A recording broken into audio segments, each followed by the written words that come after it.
வணக்கம் நட்பூக்களே. நிலா கிருஷி தமிழ் நாவல்ஸ் சேனலுக்கு உங்களை அன்புடன் வரவேற்கிறேன். கதையை பற்றின உங்களுடைய கருத்துக்களை கண்டிப்பாக கொடுங்க.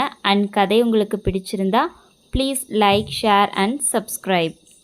ரகசிய முத்தங்கள் பதித்திடவா அத்தியாயம் 21. இன்னைக்காவது வீட்டுக்கு வந்திருப்பாளாம். ஆசையாய் அலுவலகத்திலிருந்து வீட்டிற்கு வந்தவனுக்கு காத்திருந்தது என்னவோ ஏமாற்றம்தான். இன்றோடு மனைவி இல்லாமல் 2 நாட்கள் கழிந்து விட்டது. 2 நாட்களே 2 யுகமாகத்தான் அவனுக்கு தோன்றிற்று. இன்னைக்கும் வரல. கொஞ்சம் கூட மனுஷனோட அவஸ்தையை புரிஞ்சுக்கவே மாட்டேங்கிறான். என்னவோ அவளுடன் தினம் தினம் குடும்பம் நடத்துவதைப் போல அவன் புலம்பி வைக்க, உனக்கே இது ஓவரா தெரியலையா? தினமும் நைட் நீ வர்றதுக்கு முன்னாடி அவ தூங்கிடுறா. இதுல அவன் எங்கே இருந்தால்தான் என்ன? என்ன மனசாட்சி கேட்டு வைக்க, இருந்தாலும் அவ பக்கத்துல இருக்கிற ஃபீலே தனிதான். சொல்லிக் கொண்டவன் உண்மையிலுமே அவளை மிகவும் தேடினான். அந்த மெல்லிய கொலுசின் ஒளி, திரும்பி படுக்கும் போதெல்லாம் லேசாக உரசிச் செல்லும் கூந்தல் இழைகள், எந்நேரமும் அறையில் கவிழ்ந்திருக்கும் அவளது பிரத்யேக மனம், இப்படி ஒவ்வொன்றையும் அவன் தேடி ஏமாந்தான் என்பதுதான் உண்மை. கணவன் மனைவிக்குள் தாம்பத்தியம் மட்டும்தான் இருக்கிறதா என்ன? அதையும் மீறி நிறையவே இருக்கிறதே. தொட்டுக்கொள்ளாமல் பார்வையால் மட்டும் பின்னிக்கொள்ளும் சுகம் கட்டில் சுகத்தை விட மேலானதல்லவா? அது மட்டுமாம், ஒருவரது அருகாமையை மற்றவர் ரசித்தபடி ரகசியமாய் புன்னகைத்துக் கொள்வதும் கூட ஒரு அலாதி சுகம்தான். காதல் அள்ளி அள்ளி கொடுக்கும் கோடி சுகங்களில் இதுவும் ஒன்று. பெயருக்கு எதையோ குறித்துவிட்டு வந்து படுக்கையில் விழுந்தான் அர்ஜுன். தினமும் அவள் கட்டிப்பிடித்து கொண்டு தூங்கும் பாண்டா அம்போ என கிடந்தது. மை டியர் பாண்டா, முணுமுணுத்தபடி அதை எடுத்து கட்டி கொண்டான். தனிமை, இரவின் தனிமையில் காதலியை பற்றி நினைக்கும் சுகமே தனிதான். இந்த காதலர்களுக்கும் இரவுக்கும் தான் எத்தனை சம்பந்தம். தாப வேட்கையில் தவிக்க வைத்து வேடிக்கை பார்ப்பதும் இந்த இரவு நேரம்தான்.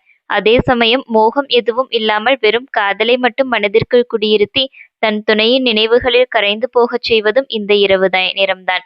அப்படிப்பட்ட இரவு நேரம் அந்த காதலனையும் வாட்ட உறக்கம் எங்கே இருந்து வருமாம்? புரண்டு புரண்டு படுத்தவன் ஒரு கட்டத்தில் முடியாமல் மனைவிக்கு அழைத்து விட்டான். அவனுக்கு மட்டுமல்ல அந்த ஏக்கம், அவளுக்கும் தான் என்பதை கைபேசி உலர்ந்த அடுத்த நொடியே எடுத்த அவளது செயல் சொல்லியது. நள்ளிரவே கடந்திருந்த மணியை இருவருமே ஒரு பொருட்டாக மதிக்கவில்லை. இருவரும் இணைப்பில் இருந்தார்களே ஒழிய ஒரு வார்த்தை கூட பேசிக்கொள்ளவில்லை. இவனது மூச்சுக்காற்று வந்து செவியில் மோதுவதை இன்பமாக ரசித்துக் கொண்டு படுத்திருந்தாள் அந்த பக்கம் இருந்த பெண்ணவள். பேபி, ஒரு வழியாக மனது வந்து அழைத்தவனின் குரல் கரகரத்தது. கொட்டியவளுக்கோ பேச்சே வரவில்லை. I really miss you. வேட்கை நிறைந்த அவனது பெருமூச்சை அவளால் உணர்ந்து கொள்ள முடிந்தது. அவளும் அவன் அளவிற்கு அவனை மிஸ் செய்தாள்தான். ஆனால் அதை அவனிடம் ஒப்புக்கொள்ள ஒரு தயக்கம். எனவே அமைதி காத்தாள். நீ இல்லாம உன் பாண்டாவை கட்டிப்பிடிச்சு தூங்கிட்டு இருக்கிறேன். அவனது கையில் அந்த பாண்டா படாத பாடுபட்டு கொண்டிருந்தது. உங்க காதலுக்கு நான் ஊறுகாயாடா? வாயிருந்தால் அது அழுதிருக்கும். நீயும் இந்நேரம் அங்கே இருக்கிற உன் பாண்டாவை கட்டிப்பிடிச்சுதானே படுத்திருப்ப? ஏக்கத்துடன் அவன் வினவ, மறுமுனையில் இருந்தவளுக்கோ சிறு அதிர்வு. தன் கையில் வாகாய் அகப்பட்டிருந்த தலையணையை குனிந்து பார்த்து கொண்டாள். அவளது பாண்டா ஓரமாக கிடக்க, நேற்று வரை அர்ஜுன் வைத்து படுத்திருந்த தலையணையைத்தான் கட்டிப்பிடித்து கொண்டு படுத்திருந்தாள். தெரியாமல் செய்யவில்லை. மணவாளனின் நினைவில் வேண்டுமென்றே செய்த செயல்தான் இது. ஏனோ இப்பொழுது அந்த தலையணையை கட்டிப்பிடிப்பது அவளது தலைவனையே கட்டிப்பிடித்ததைப் போல உள்ளம் குறுகுறுக்க இதழ்களை கடித்து கொண்டாள். கொடுத்து வச்ச பாண்டா. அவன் விட்ட அனல் மூச்சில் இவள் எரிந்து சாம்பலாகாதது ஒன்றுதான் குறை. அவள் ஒன்றும் பேசவில்லை. கடிபட்ட இதழ்கள் மட்டும் அவளிடம் படாத பாடு பட்டு கொண்டிருந்தது. ஆரணி, இந்த உம்மை மட்டும் கொட்டி விடுகிறாள். அதை தாண்டி பேச்சு வந்தால்தானே? ஏதோ இன்றுதான் மனமாகி புது கணவனிடம் பேசுவதைப் போல அப்படியொரு வெட்கம். எங்காவது லாங் டிரைவ் போயிட்டு வரலாமா? மணி 12 ஆச்சு, தெரியும் தானே? சோ வாட், எனக்கு உன் கூட டைம் ஸ்பெண்ட் பண்ணணும், அவ்வளவுதான்.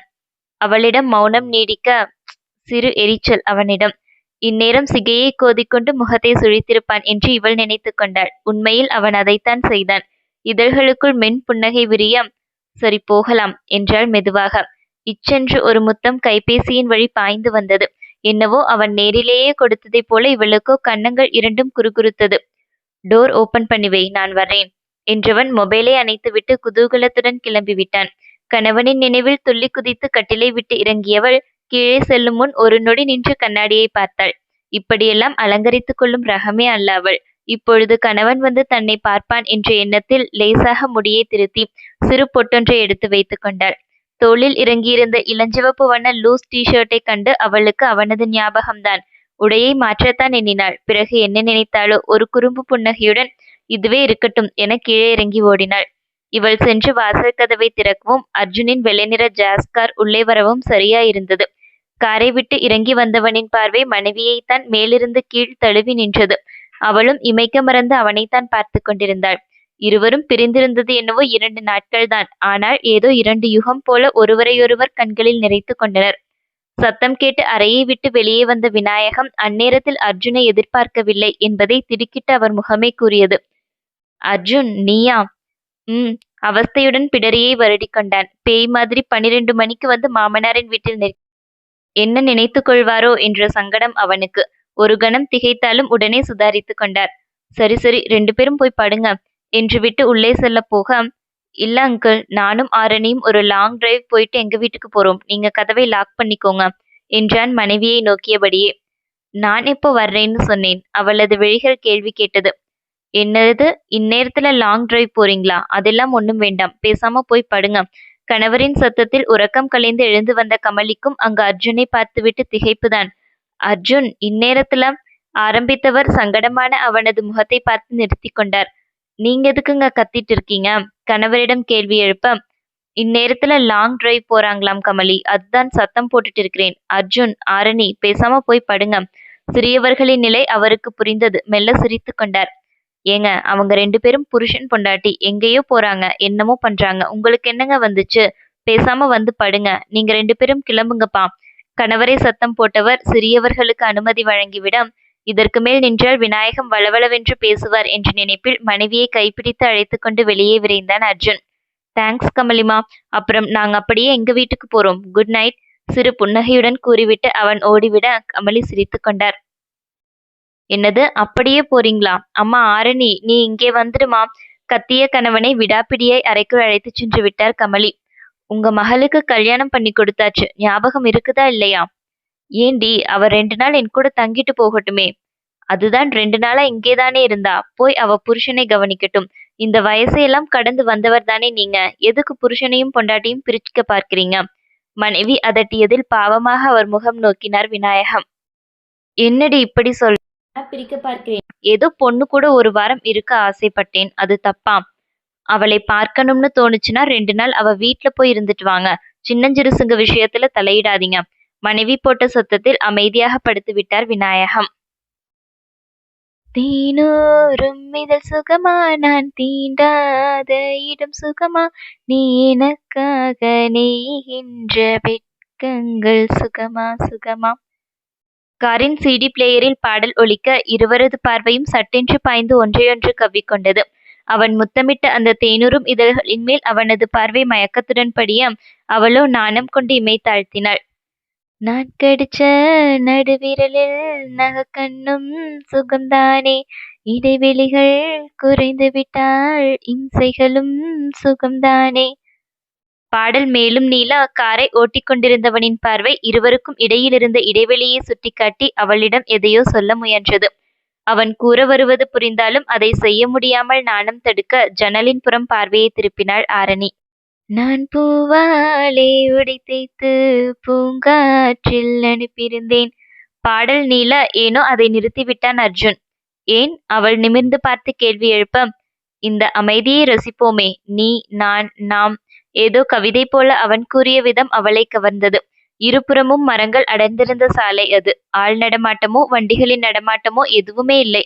சிகப்பு வண்ண பூக்களும் வெள்ளை நிற மரமல்லி பூக்களும் சாலையில் சிதறி கிடந்தது. நேர் எதிரே கருநீல வானில் முழு நிலவு பிரகாசித்துக் கொண்டிருந்த ஏகாந்தமான இரவு நேரம்தான் அது. So romantic. அவன் முணுமுணுத்ததில் அவள் திரும்பி அவனை பார்த்தாள். சுத்தியிருக்கிற இடத்தை சொன்னேன். வசீகரமாய் வைத்த அவன் பார்வையை எதிர்கொள்ளவே அவளுக்கு நாணமாக இருந்தது. வா, சின்ன வாக் போயிட்டு வருவோம்.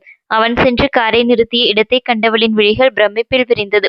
நிலவு கொஞ்சம் இரவு நேரத்தில் அலைகள் விளையாடும் கடற்கரையில் காரை நிறுத்தியிருந்தான் அர்ஜுன். Good timing.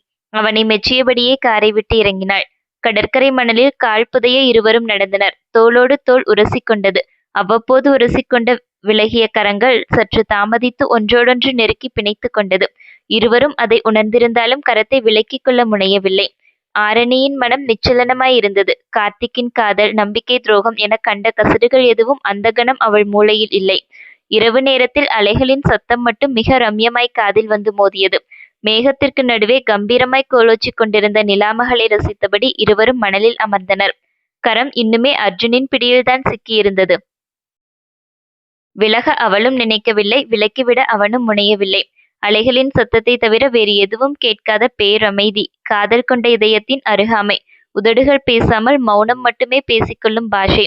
இதைவிட ஒரு அழகான நிமிடம் கிடைக்காது என அவளுக்கு தோன்றியது. திரும்பி கணவனை பார்த்தாள். அவனும் பெரும் காதலுடன் அவளைத்தான் பார்த்து கொண்டிருந்தான். அர்ஜுன்! ஏன் அழைத்தாள் என்று தெரியவில்லை. ஆனால் அழைத்தாள். ம் கொட்டியவன் தன் கரத்திற்குள் சிக்கியிருந்த அவளது கரத்தை உதட்டருகே எடுத்துச் சென்று முத்தமிட்டான். பார்வை அவளை விட்டு இம்மியளவு கூட விலகவில்லை. அந்த பார்வையில் கொட்டி கிடந்த காதலும் மோகமும் பெண்ணவளை என்னவோ செய்ய பார்த்தன. அதைவிட உள்ளங்கையில் புதைந்த அந்த முரட்டு உதடுகளின் வெம்மை, அந்த குளிரிலும் சூடான உணர்வை தோற்றுவிக்க தாள முடியாமல் இதழ்களை கடித்து கொண்டாள் அந்த காரிகை. அவள் விழிகளை ஆழ்ந்து நோக்கியபடி அவன் அவளது ஒவ்வொரு விரல்களுக்கும் முத்தமிட ஆரம்பிக்க, அம்மம்மா, பெண்ணவளின் நிலை சற்று திண்டாடித்தான் போனது. அர்ஜுன்! முனகியவளிடம் இருந்து வார்த்தைகளே வரவில்லை, காற்று மட்டும்தான் வந்தது. உன்கிட்ட என்னமோ இருக்குதுடி, எப்படி இப்படி விழுந்தேன்னு தெரியலாம். பிதற்றலுடன் அவன் கொட்டியதும் காதல்தான். விரல்களில் முத்தமிட்ட உதடுகள் மெல்ல மெல்ல முன்னேற உடல் கூசி சிலிர்க்க கரத்தை விடுவித்துக் கொண்டாள் அவள். ஒவ்வொரு நாளும் ஒவ்வொரு விதமா என்னை மயக்கிற. நீ இல்லாம வாழவே முடியாதுங்கிறத இந்த 2 நாள் நல்லாவே உணர்த்திடுச்சு. அவள் விழி பார்த்து பேசியவனின் கரம் பெண்ணவளின் இடையை பற்றி தன்னை நோக்கி இழுத்தது. என்ன? அதிர்ந்து விழி விரித்தவளின் நயனங்களுக்குள் அவனது இதயம் செல்லமாக சிக்கிக்கொண்டு வெளிவர மறுத்து அடம் பிடித்தது. Just enjoy the moment. கிசுகிசுத்தவனின் உதடுகள் காரிகையின் இதழ் நோக்கி குனிந்த நொடி பெண்ணவளின் விழிகள் தாமாக மூடிக்கொண்டன. கரமோ உயர்ந்து அவன் சட்டைக்காலரை பற்றி கசக்கியது. இருவரது இதழ்களும் பின்னிக்கொள்ளும் தருணத்தில் அவன் சற்று நிதானித்து அவள் முகம் நோக்கினான். விழிமூடி காதலுடன் மோகமும் பொங்க அவள் இருந்த கோலம் அவனை மயக்கி இருக்க வேண்டும். இதழோரம் வசீகரம் உருவல் ஒன்று எட்டி பார்த்தது. ஓய் அழகு டெடி. அப்பொழுதும் கூட அவள் விழிகளை திறக்கவில்லை. ரசனையான புன்னகை மட்டுமே அவளிடம். நீதான் என்னுடைய அக்ரிமெண்ட் பொண்டாட்டியாச்சே, இந்த கிஸ் எல்லாம் தப்பில்லையா? அவன் வினவிய நொடி உடலில் தோன்றிய உணர்வுகள் அனைத்தும் சட்டென்று வெடிந்துவிட அவசரமாக அவனை விட்டு விலகி அமர்ந்தாள் ஆரணி. முகத்திலோ கோபமும் ஏமாற்றமும் தாண்டவமாடியது. ஏன் இதெல்லாம் என்னை கிஸ் பண்ண வர்றதுக்கு முன்னாடி இவனுக்கு நினைவு வராதாம்? அன்னைக்கும் இப்படித்தான், கிட்ட வந்துட்டு அக்ரிமெண்ட் பொண்டாட்டின்னு கடுப்பேத்தினான். இப்பவும் அதையே பண்றான். என்னை என்னன்னு நினைச்சிட்டு இருக்கிறான்? புசுபுசுவென்று மனதிற்குள் திட்டி தீர்த்தவள் வாயை மட்டும் திறக்கவில்லை. அப்பொழுதே திட்டி சண்டை போட்டிருக்கலாம். அவன் எதிர்பார்ப்பதும் அதைத்தானே. ஆனால் அவனது மனையாட்டியோ அனைத்தையும் மனதிற்குள்ளேயே புதைத்து கொண்டாள். அவளது முகத்தில் தோன்றும் கோபத்தை ரகசியமாக ரசித்துக் கொண்டான் அர்ஜுன். கோபம் வருதா? வரட்டும். உன் மனசை நீதான் திறக்கணும். அஜு, ஐ லவ் யூடான்னு நீயாகத்தான் வந்து என்கிட்ட சொல்லணும். இந்த கோபத்தையும் அந்த கார்த்திகையும் மீறி நீ என்கிட்ட வரணும். மனதோடு பேசிக்கொண்டவனும் வாயை திறக்கவில்லை. போகலாம் அர்ஜுன். அவள் வெடுக்கென்று எழுந்து கொண்டாள். இப்பத்தானே வந்தோம், கொஞ்ச நேரம் இருந்துட்டு போகலாமே. ப்ளீஸ் போகலாம். அவன் விழிகளை சந்திக்க மறுத்து இறுகிப்போய் நின்றவளின் உணர்வுகளை அவனால் புரிந்து கொள்ள முடிந்தது. எனவே எதுவும் பேசாமல் எழுந்து காரை நோக்கி நடந்தான். தொடரும்.